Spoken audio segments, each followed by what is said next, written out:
కేటీఆర్ గారు 1 మినిట్ 12 గంటలకు చర్చ పూర్తి చేసుకొని డిప్యూటీ సీఎం గారు రిప్లై ఇవ్వటం జరుగుతుంది. దయచేసి సభ్యులు సహకరించవలసిందిగా కోరుతున్నాను. కేటీ రామారావు గారు ప్రసంగాన్ని తొందరగా పూర్తి చేయాలి. ఎందుకంటే ఈరోజు నూతన గవర్నర్ గారు ప్రమాణ స్వీకరణ ఉన్నది సాయంత్రం 4 గంటలకు రాజ్భవన్ వెళ్ళవలసి ఉన్నది. గౌరవ సభ్యులందరూ మరియు నేను కౌన్సిల్ చైర్మన్ గారు కూడా ప్రమాణ స్వీకరణానికి వెళ్ళవలసింది. అందుకే కేటీఆర్ గారు తొందరగా చేస్తే మళ్ళీ డిప్యూటీ సీఎం గారు అప్రాప్రియేషన్ బిల్ కౌన్సిల్లో కూడా చెప్పాల్సి ఉంది. Speaker sir, I request you for one thing. I request LA Minister also for one thing. I know today is the last day for you to pass appropriation bill. We know that. 31st లో ఈరోజు రాత్రి 12 గంటల లోపల మీరు appropriation bill pass చేసుకోవాలి. మాకు idea sir. I request you, governor గారు వస్తున్నారు తెలుసు సార్. నాకు మేము నా సీనియర్ మెంబర్ సార్. నేను మంత్రిగా పనిచేశాను. ఇది నాకు 4వ టర్ము, 5 సార్లు ఎలక్షన్లు గెలిచాను. ఊరికే రాలేదు సార్. నేను అనేది ఒకటే రిక్వెస్ట్ సార్, 12 గంటల లోపల అప్రోప్రియేషన్ బిల్లు పాస్ అవ్వాలి. దయచేసి తమరితో నా ప్రార్థన.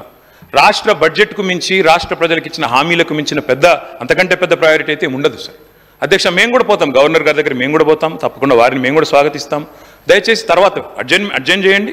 Let the honourable deputy chief minister come back. We'll hear his reply after governor వారికి వచ్చిన సెరమోనియల్ వెల్కమ్ తర్వాత అడ్జెంట్ చేసి మళ్ళీ తిరిగి రమ్మనండి. తప్పకుండా రాత్రి 12 లోపల బిల్లు పాస్ చేద్దాం, అప్రోప్రియేషన్ బిల్లు. మాకు అభ్యంతరం లేదు. అంతేగాని గవర్నర్ గారు వస్తున్నారు 3:30 కాబట్టి క్లోజ్ చేయండి అంటే అధ్యక్ష, అప్రోప్రియేషన్కి మించిన, ఎందుకంటే ఇవాళ ఒక్కొక్క రూపాయి రేపు ఎట్లా ఖర్చు పెట్టబోతున్నారు రాబోయే సంవత్సరంలో అని చెప్పేది ద్రవ్య వినిమయ బిల్లు. దీనికి మించిన ప్రయారిటీ ఉండాల్సిన అవసరం లేదు అధ్యక్ష. ఐ రిక్వెస్ట్ ద గవర్నమెంట్, మేము చెప్పాం కాబట్టి బేసిదానికి పోకండి. Let us go to the governor, we'll welcome him ceremonially, come back and then let the deputy chief minister reply. అధ్యక్ష, చాలా మంది మాట్లాడాలని తాతాలాడుతున్నారు అధ్యక్ష, వారికి కూడా ఇవ్వండి. నేను అర్థంట్లేదు, సాయంత్రం 12 దాకా నడపండి. దయచేసి తమరిని కూడా నేను ప్రార్థిస్తా ఉన్నా. ప్రధాన ప్రతిపక్షం నుంచి నేను ఒక్కనే మాట్లాడుతున్నా, మాకు 35 మంది సభ్యులు ఉన్నారు. తప్పకుండా మీరు కూడా గౌరవించి మరి రాష్ట్ర ప్రజల అభిప్రాయాన్ని కూడా దయచేసి ఎల్ఏ మినిస్టర్ గారు కూడా మన్నించి రాత్రి 11:59కి బిల్లు పాస్ చేయండి. 12 లోపల పాస్ చేయండి. సవ్యంగా అన్ని కార్యక్రమాలు జరుగుతాయి కాబట్టి దయచేసి టైం ఇవ్వండి అధ్యక్ష. ఐ రిక్వెస్ట్ యూ అధ్యక్ష. అరిచేతిలో వైకుంఠ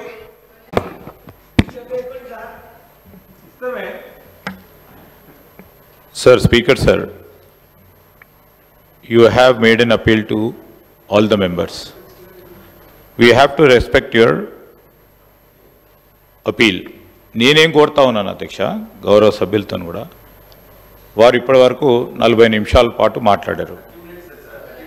సార్ లెక్కలు ఉంటాయి సార్. మేమేమంటా ఉన్నాం, మేము మాట్లాడటానికి వద్దంటలేం. కానీ ఈరోజు నేను కోరుతా ఉన్నాను, మీరు కూడా సమయం కేటాయింపు చేయండి అధ్యక్ష. లేకుంటే మనము ఈరోజు ఇక్కడ పాస్ చేసుకోవాలా?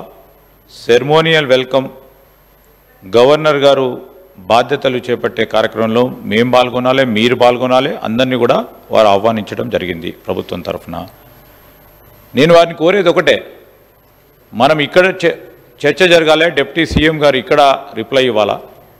బిల్లు కన్సిడరేషన్లో తీసుకున్నాం, పాస్ కావాలా, కౌన్సిల్లో పాస్ కావాలి. Before 12 of the midnight, as you rightly said, it has to be signed by Honorable Governor. So నేనేం కోరుతా ఉన్నానంటే అధ్యక్ష, వారు సమయం తీసుకుంటా ఉన్నారు. వారు చెప్పే ప్రతి అంశం కూడా, ఎందుకంటే వారికి కూడా ప్రిసైజ్గా చెప్పాల్సింది చెప్పే అంశంలో 4 సార్లు వారు గెలిచారు, 5వసారి కూడా వారు గెలిచి రావటం జరిగింది. కనుక సభా సమయాన్ని క్లుప్తంగా ఏ విధంగా అన్ని విషయాలు చెప్పే ఆలోచన చేసి ఆ సమయంలోనే వారు చెప్తే బాగుంటుంది. మొత్తం వారు ప్రతి టర్మినాలజీని డిఫైన్ చేస్తూ ఉన్నారు అధ్యక్ష. చాలామంది సభ్యులకు తెలుసు. ఈరోజు నేను కోరుతా ఉన్నాను కేటీఆర్ గారిని కోరుతా ఉన్నాను. సమయం ఇప్పటికే 40 నిమిషాలు వారు మాట్లాడారు. ఇంకో 10 నిమిషాలు మాట్లాడమనండి, కంక్లూడ్ చేయమని చెప్పండి. 1 గంట సేపు మాట్లాడిన తర్వాత కూడా ఇంకా దాంట్లో ఇంకా సబ్జెక్ట్ ఉన్నదంటే ఇంకేం సబ్జెక్ట్ ఉంటుంది అధ్యక్ష?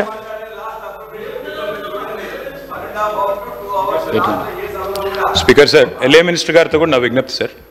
57 మంది కొత్త సభ్యులు ఉన్నారు. You're saying everybody knows everything. I'm sorry sir, but that's not how it is.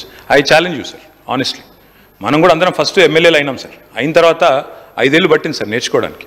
అధ్యక్ష, నేను వారిని కోరుతున్నా, ఇప్పుడు నేను ఇక్కడ కావాలంటే మీరు తక్షణం ఒక పాప్ క్విజ్ పెట్టండి.